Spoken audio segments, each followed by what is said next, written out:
Alright, we're going to look now at graphing functions by plotting points. And the function we're going to look at is g of x. It's equal to -2 times the absolute value of x plus 2. First we'll go to the y equal key. We'll clear out what's in there, and we'll put the function in there for y1. And we have -2. Again, we'll go to the math menu and over to number properties menu and get the absolute value.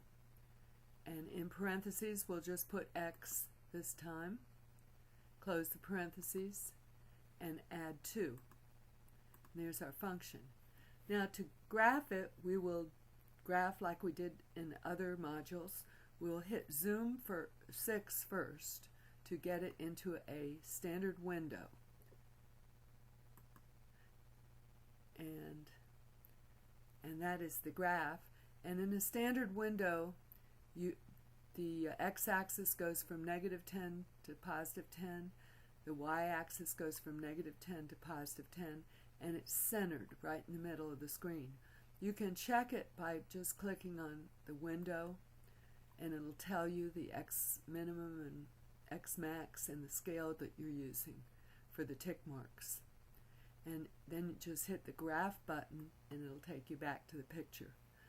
If you want good values, if you hit the trace key now to see values on the function, it'll always start with the y-intercept 0, 2. And I could go ahead and write that down.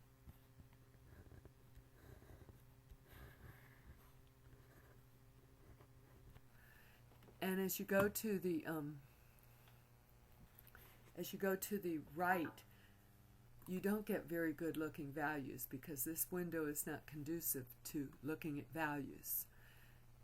Instead, we would like to go to zoom 8, and if you go down, you'll see that 8 is the integer window, and it has very nice values because it assigns a different integer to every pixel on the screen. And hit enter, and it hasn't regraphed it yet, so I'm going to hit enter again, and you can actually see the number of tick marks is changed. If you go to the integer window, go to window and see, you can see it's going from -47 to 47, and there's a tick mark every 10 integers, and on the y-axis from -29 to 33. At any rate, it's not from -10 to +10. Let's go back to the graph. Now, when we're in this window, if we hit trace and then use the left and right arrows, we can get nice values for graphing. And usually, if you don't have a line, you want to have. This is not a linear graph. It's more like two line segments. You want to have several points on each side. So let's get -4, -6. And we'll get another point on that side for graphing by hitting the left arrow, -6, -10. And then let's move to the right and get some positive values of x. Remember, I'm hitting the trace key 4, -6. Doesn't matter which points, but just get a few on each side so you have an accurate graph. And 6, -10. Alright, that's enough to graph that point. Let's look at another function. Alright, let's go back to the y equal key, and we're going to enter another function, so clear the previous function. This time it's f of x equal the quantity 1/5 raised to the x, an exponential function. So let's enter a parentheses with 1 divided by 5 in it, close parentheses, and raise it to the x power. Okay, and then do the same sequence of keys. Zoom 6 first of all, and that centers our graph. Okay, and then we can hit Zoom 8 and hit the Enter key, and you'll see it regraph it. And it's very tight in there, okay? Not exactly a beautiful graph, okay? And so we might want to expand that some, but not before we get some values with the trace key. So let's get the trace key and see if we can get anything from it. We get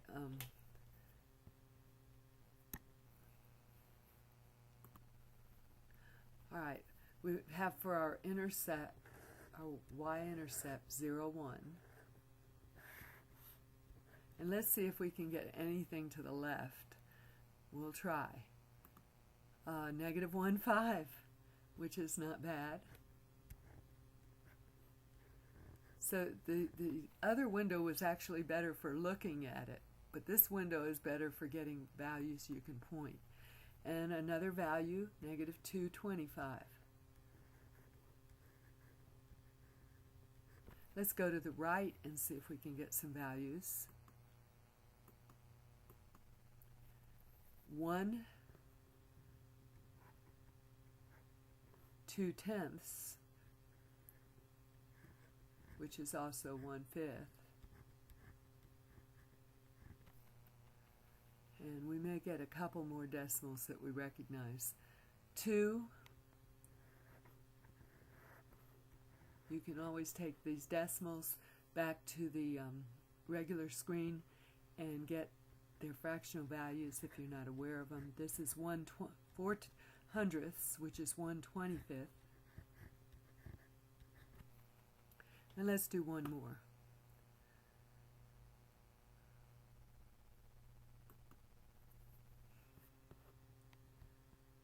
For 3, we have 0.008, which is 8 thousandths. And right offhand, I don't know that. I know what it is. It's 1/125. And it looks like these are actually powers of 5 here. 5 squared, 5 cubed. So we can probably expect 4 to be 5 to the 4th power, which would be 1/625. But this is enough to graph it, and we can just see as the values are getting, as we go to the right, our decimals are getting smaller and smaller, closer to the axis. Let's go back to Zoom 6. If you actually want to sketch it, you want it to look sort of like it looks here. If you wanted even a better view, you could go to Window, and you see on the x-axis there doesn't seem to be anything much happening below, say, 2 or 3, and there's not anything happening in the negatives below 2 or 3 either. So you could maybe remove some of those negative values, make it start at -2.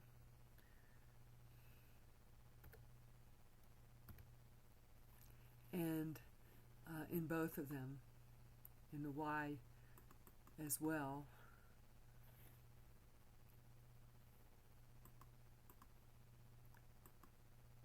And then go back to the graph and see how that affects it.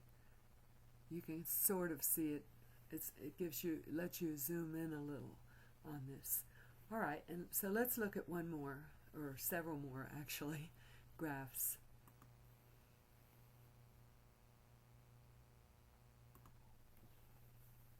All right, well, the last one we're going to do is f of x equals the log base 3 of x plus 1.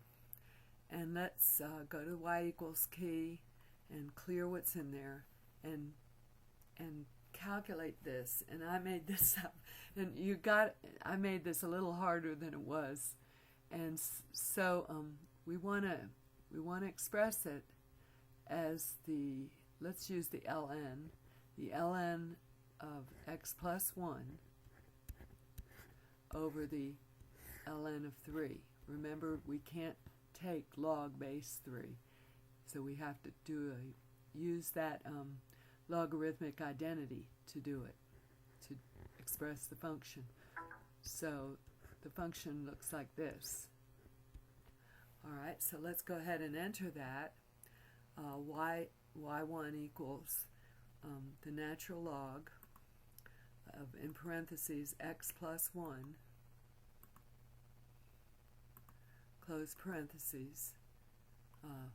I didn't need that extra parentheses. Let's go in and delete that. Okay, and then divided by the natural log of 3. And then hit zoom 6.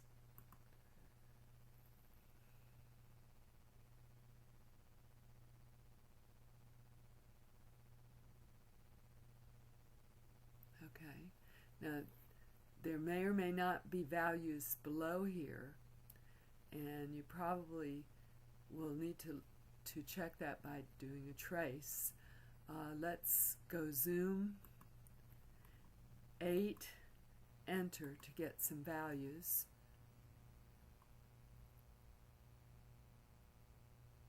And you can see the graph looks different. Once we go back to looking at it again, we will zoom in a little bit to get a better view. Alright, so let's hit trace, and it gives us the y-intercept, which is 0, 0 for this one. Let's go to the left first and see if we have any values. At -1, there's no value. -2, there's no value. So there are no negative values for the function. And let's go to the right. The first value we have here that is easy to graph would be for 2. We have a value of 1. So we want to move to the right and just record values that are going to be relatively easy to graph with integer values. For 8, we have a value of 2. And let's get one more.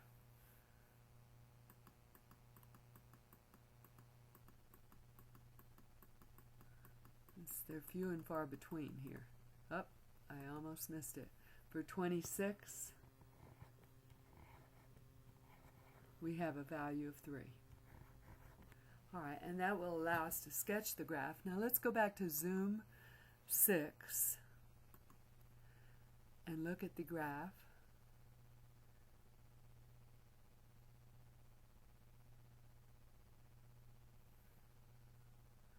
Okay, and I'm having some trouble with the way this was represented, because it gave us we actually see some values here. If I trace here and I go to the left, I am seeing some values, and so the problem there is that there are some values to the left of it, but there are no integer values to the left of it. It seems to have an asymptote at -1 there.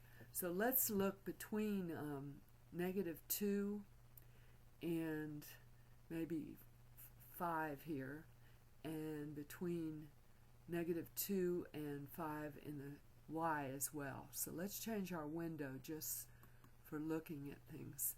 -2 to 5. So you're kind of saying, I'd like to see what's happening in there. We'll have a tick mark at each one, and -2 to 5 in the y-axis as well. And then hit enter, hit graph, because we set our own window. And so we're seeing a lot more clearly what's happening here. And we are getting values. They're not integer values. There's a value at the integer 0 and no value at the integer 1, but we seem to have an asymptote there as we're going along the x equal -1 line. And so this gives us a pretty good picture of what the graph looks like. So if you have a graph that's not active in most of the window, and you want to just look at what it's doing.